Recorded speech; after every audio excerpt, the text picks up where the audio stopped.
Hey guys, आप सभी का स्वागत है एजी मोशन डिज़ाइन हिंदी में। और आज की इस वीडियो में हम क्रिएट करने जा रहे हैं एक एब्स्ट्रैक्ट एनिमेशन, वो भी आफ्टर इफेक्ट्स में बिना किसी प्लगइन का इस्तेमाल किए।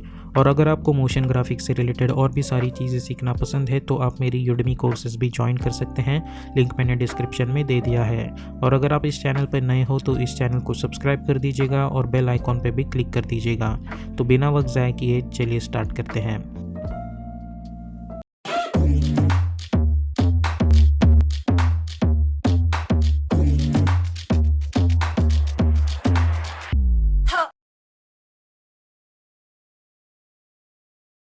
अभी हम आ चुके हैं अगेन एडोबी आफ्टर इफेक्ट्स में। हम हमेशा की तरह मेन एनिमेशन कॉम्प पे क्लिक करके हमेशा की तरह 1920 1080 फ्रेम रेट 30 और ड्यूरेशन हम रखेंगे 30 seconds, I mean 1.30 second, and background colour black और ओके पे क्लिक कर देंगे।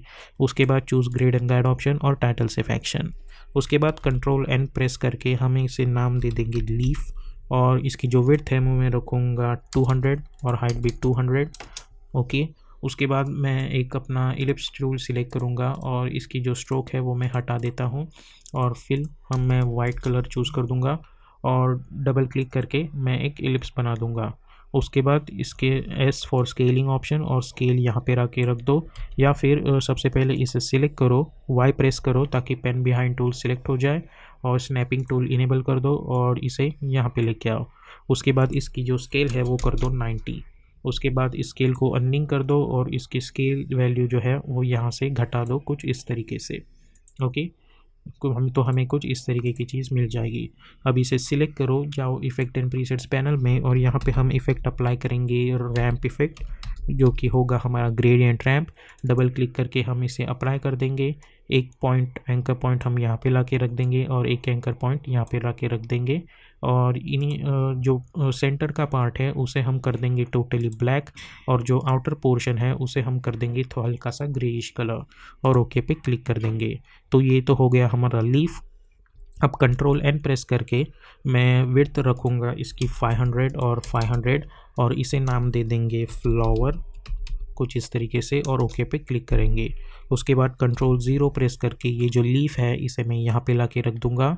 अब वाई शॉर्टकट की फॉर पेन बिहाइंड टूल, और इसे इस कोने में ला के रख दो, और अलाइन टैब में जाके अलाइन हॉरिजॉन्टली अलाइन वर्टिकली करके ही रखो, और इसने जो है मैं प्रॉपरली सेंटर में ला के रख देता हूँ कुछ इस तरीके से।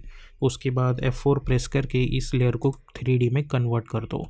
अब R प्रेस करके अगर देखते हैं तो हम इसे Y डायरेक्शन में रोटेशन कर सकते हैं।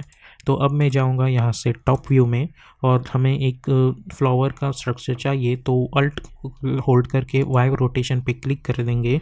Open and close square bracket, उसके अंदर टाइप करो Y, या फिर सिंपली रोटेशन टाइप करो, और open and close square bracket और टाइप कर दो 0। उसके बाद प्लस, उसके बाद टाइप करो 30, उसके बाद स्टार एंड इंडेक्स। ओके, कुछ इस तरीके से। तो अब जब ये आप स्क्रिप्ट जो है वो याद रखें और इसे सिलेक्ट करके कंट्रोल डी करते जाएंगे हम लोग तब तक जब तक हमें पूरा फ्लावर का स्ट्रक्चर ना मिल जाए।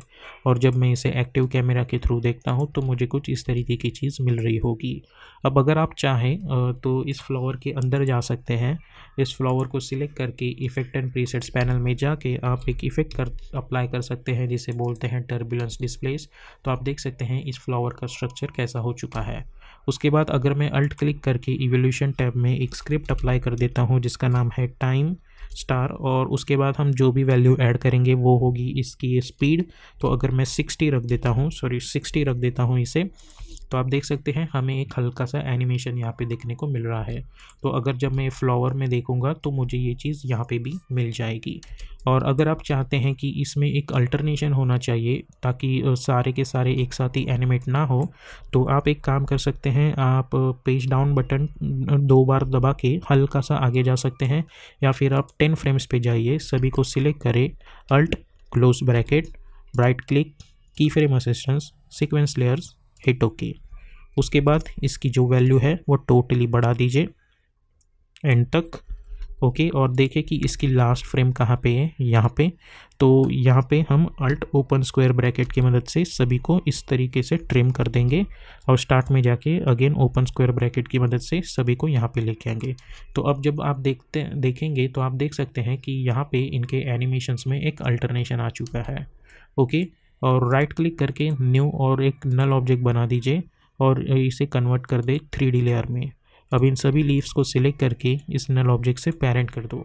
अब इस नल ऑब्जेक्ट को सिलेक्ट करके R फॉर रोटेशन, और इसे हम रोटेट कर सकते हैं। और एक की फ्रेम मैं यहाँ पे बना दूंगा, मैं जाऊँगा 20 फ्रेम्स पे और उसे कर दूंगा 1 कंप्लीट रोटेशन। तो आप देख सकते हैं हमें एक रोटेशन एनिमेशन मिल जाएगा।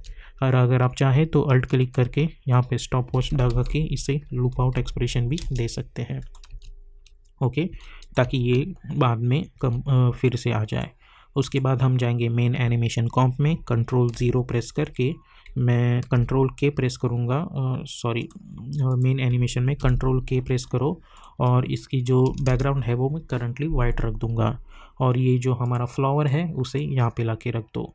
और अगर आप देखेंगे तो इस कंपोजिशन के मुकाबले ये फ्लावर का साइज़ बहुत ही छोटा है।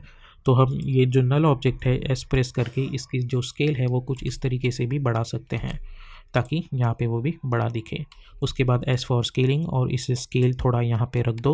और हमें करना सिंपली कंट्रोल डी करके डुप्लीकेट करना है इन सभी को, और इनकी जो साइजेस है वो हल्की सी ऐसे एडजस्ट कर देनी है कुछ इस तरीके से अलग अलग। ओके, तो ये हो गया। इन सभी को सिलेक्ट करो और इन्हें यहाँ पे लेके आओ और कंट्रोल डी करके इन सभी को टॉप पे लेके आओ कुछ इस तरीके से। ओके, और अगर आप चाहे तो फिर से सभी को सिलेक्ट करो, कंट्रोल डी करके अगेन टॉप पे लेके आओ। उसके बाद राइट क्लिक न्यू और एक नल ऑब्जेक्ट बना दो, सभी को इस नल ऑब्जेक्ट से पेरेंट कर दो। अब इस नल ऑब्जेक्ट को मैं सिलेक्ट करूँगा P फॉर पोजीशन और इन्हें मैं टोटली नीचे ला के रख दूँगा कुछ इस तरीके से। एक की फ्रेम बना दूँगा, मैं जाऊँगा समवेयर अराउंड 6 to 8 सेकेंड्स और इन्हें यहाँ से ऊपर ला के रख देंगे कुछ इस तरीके से। अगर आप यहाँ से इस नल ऑब्जेक्ट को एडजस्ट कर सकते हो तो अच्छी बात है। ओके, तो आप देख सकते हैं कि हमें कुछ इस तरीके का एनिमेशन मिल रहा है। लेकिन आप देखेंगे कि ये एनिमेशन बहुत ही फास्ट लग रहा है, तो आप इसे कुछ इस तरीके से बढ़ा भी सकते हैं। उसके बाद मैं फिर से एक नल ऑब्जेक्ट सिलेक्ट करूँगा और इस नल ऑब्जेक्ट को इस नल ऑब्जेक्ट से पेरेंट कर दूंगा। अब इस नल ऑब्जेक्ट को सिलेक्ट करो, R फॉर रोटेशन, और इसे रोटेट करो और उसकी स्केल जो है वो बढ़ा दो कुछ इस तरीके से ताकि ये इसके ऊपर दिखे। ओके, तो आप देख सकते हैं हमें कुछ इस तरीके का पैटर्न मिल जाएगा। उसके बाद मैं नीचे जाकर कंट्रोल Y प्रेस करके एक ग्रेइश कलर का बैकग्राउंड चूज़ करूँगा और इसके नीचे ला के रख दो कुछ इस तरीके से, या अगेन कंट्रोल शिफ्ट Y और हल्का सा ग्रेइश या फिर पूरा वाइट ही रख दो, कोई इसमें इतनी ये नहीं है। और आप इस तरीके की चीज़ बना सकते हो। और इन सभी को सिलेक्ट करके कंट्रोल शिफ्ट C करके मैं इसे नाम दे दूँगा एनिमेशन। ओके, और उसके बाद इसके पीछे आप कोई भी चीज़ टाक सकते हो, लाइक आप टाइप कर सकते हो मोशन, अपना मेक श्योर करिए कि आप टेक्स्ट को कलर दे, मोशन ग्राफिक्स।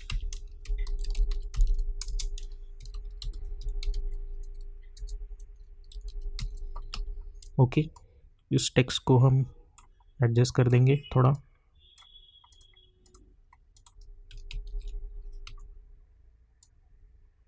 ओके, और इसे नीचे ला के रख देंगे। और यहाँ पे हम एक चीज़ बना सकते हैं कि ये जो पीछे का टेक्स्ट कलर है आप उसे अल्टरनेट टेक्स्ट कलर दे सकते हैं। ओके, और अभी हम इस पे कलर कैसे अप्लाई करेंगे वो हमारे ऊपर है। तो फॉर एग्ज़ाम्पल अगर ये एनिमेशन है, आपके पास कोई स्पेसिफिक कलर कोड है, फॉर एग्ज़ाम्पल आप यहाँ पे जाके टिंट इफेक्ट अप्लाई कर दो और इस पर अप्लाई कर दो। अगर आप इसे स्वैप कर दोगे तो आपको डिफरेंट कलर्स मिलेंगे कुछ इस तरीके से। अगर आप यहाँ पे रेडिश कलर का रखना चाहते हैं या फिर कुछ इस तरीके का रखना चाहते हैं तो आप वो भी कर सकते हैं। आप वाइट की जगह ब्लैक कलर भी यूज़ कर सकते हैं। So it's up to you. मैं यहाँ पे अपना जो ओरिजिनल कलर है ब्लैक एंड वाइट वो कर दूँगा, या फिर आप ऐसे ये कलर भी चूज़ कर सकते हैं। It's up to you. मैं यहाँ पे कुछ इस तरीके का कलर चूज़ कर सकता हूँ। उसके बाद इससे ये जो टेक्स्ट है मेरा, इसे मैं जाऊंगा कैरेक्टर्स में और यहाँ पे मैं इसे ग्रेइश कलर का बना दूंगा कुछ इस तरीके से। सिमिलरली इस लेयर को सिलेक्ट करके कंट्रोल डी करके मैं टॉप पे लेके आऊँगा और यहाँ पे जो है मैं इसका जो फिल है वो हटा के सिर्फ स्ट्रोक रखूँगा कुछ इस तरीके का और वाइट कलर का स्ट्रोक रख दूँगा। उसके बाद ये जो एनिमेशन लेयर है इसे कंट्रोल डी करके डुप्लीकेट करके टॉप पे लेके आऊँगा और इसे अल्फ़ा मास्क कर दूंगा। तो होगा ये टेक्स्ट जो है स्ट्रोक वाला, ये मुझे तभी दिखेगा जब ये इसके आर पार जाएंगे कुछ इस तरीके से। ओके, सिमिलरली ये जो टेक्स्ट है इसे कंट्रोल डी करके मैं नीचे लेके आऊँगा और इस बार मैं इसका जो मास्किंग है वो हटा के इसका स्ट्रोक कलर भी मैं रख दूँगा ब्लैक एज फॉर स्केलिंग और उसकी स्केल जो है मैं कुछ इस तरीके से बढ़ा दूँगा और स्ट्रोक वेट जो है मैं 0.2 करके रख दूँगा या 0.1 करके रख दूँगा। ओके, तो इस तरीके से हमें ये चीज़ यहाँ पे मिल रही होगी। ओके, तो आप देख सकते हैं। उसके बाद मैं चाहूँगा कि ये जो पिछले वाला चीज़ है उससे हल्का सा एनिमेशन हो। सो पी फॉर पोजीशन, इन्हें इनिशियली यहाँ पे लेके आओ और एक की फ्रेम बना दो 8 सेकेंड्स के अराउंड। मैं इसे यहाँ से यहाँ तक लेके आऊँगा और यहाँ पे एन प्रेस कर दूँगा, तो कुछ इस तरीके की चीज़ मिल रही होगी। अब सिमिलरली इतना सब कुछ एनिमेशन हो ही रहा है तो मुझे चाहिए एक हल्का सा स्केलिंग एनिमेशन इसके बीच में। तो हम क्या कर सकते हैं, सबसे पहले ये जो एनिमेशन कॉम्प है मेक श्योर करें कि इनका ये जो ऑप्शन है वो इनेबल हो। उसके बाद राइट क्लिक न्यू और एक नल ऑब्जेक्ट। अब ये नल ऑब्जेक्ट इन सभी की स्केल्स को ट्रिगर करेगा, तो इन सभी को इस नल ऑब्जेक्ट से पेरेंट कर दो। इसे सिलेक्ट करो as for scaling option, initial scale रख दो 0 या फिर इनिशियल स्केल रख दो 110 और 8 सेकंड पे जाके इसे कर दो 100। ओके, तो अब आप देखेंगे तो ये हमें कुछ इस तरीके की चीज़ मिल रही होगी। आप यहाँ पे चाहिए तो 90 भी रख सकते हो। ओके, ताकि हमें कुछ इस तरीके की स्केलिंग एनिमेशन दिख जाए। ओके, आप चाहे तो 6 सेकंड पे जाके इसे यहाँ पे ला के रख दो और एन प्रेस कर दो। ओके, उसके बाद राइट क्लिक न्यू और एक एडजस्टमेंट लेयर। उसके बाद हम अपना फाइनल इफेक्ट इस पर अप्लाई कर देंगे जो कि है सी लेंस। और अगर ये इफ़ेक्ट अप्लाई कर देंगे तो आप देख सकते हैं कुछ इस तरीके की चीज़ हमें मिल रही होगी। अब इसकी जो साइज़ है वो मैं कुछ इस तरीके से बढ़ा दूंगा, मैं कर दूंगा अराउंड 250। और अब जब मैं एनिमेशन देखता हूँ तो आप देख सकते हैं मुझे किस तरीके का एक कॉनकेव कर्व टाइप्स चीज़ यहाँ पे मिल रही होगी। ओके, तो इस तरीके से आप इस तरीके का एक मोशन ग्राफिक टेम्पलेट बना सकते हैं आफ्टर इफेक्ट्स के अंदर।